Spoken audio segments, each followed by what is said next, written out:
Erev Tov. La Torah, dans l'avertissement que donne Moshe Rabbeinu à Paro avant la dernière plaie, Makat Bechorot, la mort des premiers-nés, la plaie des premiers-nés, dit comme ça. Vayomer Moshe Kohamar Adonai kachatzot alayla ani yotze betoch Mitzrayim. Moshe dit à Paro, à peu près minuit, je sors dans l'Égypte. C'est ça le terme qu'utilise la Torah. Ani yotze betoch Mitzrayim. Chazal nous enseigne déjà quelque chose de stupéfiant sur ce Ani. C'est Ani velo malach, Ani velo shaliach, Ani ou Hashem. C'est quoi Ani? Ani, c'est la source de tout, c'est la connexion la plus entière, la plus unie avec Hashem Yitbarach. C'est plus des envoyés, c'est plus des plaies, c'est plus des sauterelles que j'envoie, c'est même plus l'obscurité, c'est moi qui viens. Moi et pas un ange, moi et pas un envoyé, c'est moi qui viens. Ani yotze betor Mitzrayim. Et comprendre ce que ça veut dire, ce yotze betor, sortir à l'intérieur de l'Égypte. C'est un terme qui est complètement opposé, sortir à l'intérieur de l'Égypte.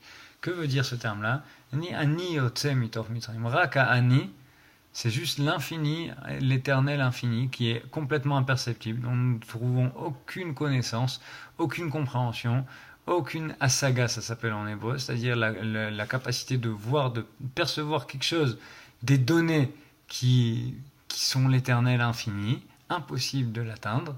Et donc, Ani yotze betor Mitzrayim, c'est moi qui peux sortir à l'intérieur de l'Égypte, qui peut vous sortir de l'intérieur de l'Égypte. Parce qu'une fois que vous avez la Torah, une fois que je vous ai enseigné mes préceptes, vous pouvez sortir de l'extérieur de l'Égypte. Le seul moyen de sortir de l'intériorité de l'Égypte, de sortir complètement de l'exil intérieur, c'est quoi? C'est me connaître, c'est moi. Ani yotze betor Mitzrayim. Et ainsi nous sort une des premières mitzvot que nous avons, Anochi Hashem Elokecha sherotzeticha meret Mitzrayim. La première mitzvah des Aseret Hatiberot, centrale, qu'il n'y a aucunement une mitzvah assez, c'est-à-dire il n'y a aucune action ou interdit à faire dedans, c'est Anochi Hashem Elokecha, je suis l'Éternel ton Dieu, qui t'a sorti d'Égypte. Et donc on voit quoi? On voit en effet que le principal pour sortir de l'Égypte, c'est quoi? C'est la connaissance d'Hachem. Et cette connaissance-là, c'est quelque chose de très fondamental, ça s'appelle dans la Kabbalah les Yechida Sheba Nefesh. La Nefesh, c'est l'âme inférieure, c'est la partie de l'âme inférieure. Et cette partie de l'âme inférieure, elle est composée aussi de 5 parties, ça s'appelle Narnachi, Nefesh, Ruach, Neshama, Chaya, Yechida. Dont la plus élevée, c'est la Yechida, ça veut dire quoi? La Yechida, en hébreu, ça veut dire unique. Unique, elle est unique. Unique, ça veut dire quoi? Elle est unique avec Hashem Yitbarach. Elle est unifiée avec Hashem Yitbarach. Elle est collée à Hashem Yitbarach, tellement que le terme Yechida, selon la Harizal, est déjà un abaissement de l'essence de la Yechida. C'est-à-dire qu'on ne peut tellement pas la décrire que le terme Yechida est une description qui est péjorative par rapport au terme de Yechida, à la connexion ultime qu'a cette partie de l'âme avec Hashem Yitbarach. Et ainsi, la connaissance d'Hachem, vraiment, se fait par là-bas. Et on ne le connaît pas. On peut juste le ressentir, juste sentir sa présence. Parce que la connaissance, elle n'appartient que au cheminement des mondes, à la direction. Quelle est la hanaga, c'est-à-dire la directive des mondes qu'Hachem a donnée. Qu'on apprenne les plus grands secrets de la Torah, jusqu'aux dernières halachot les plus basses, tout n'est que la direction du monde. Ce n'est aucunement la connaissance d'Hachem.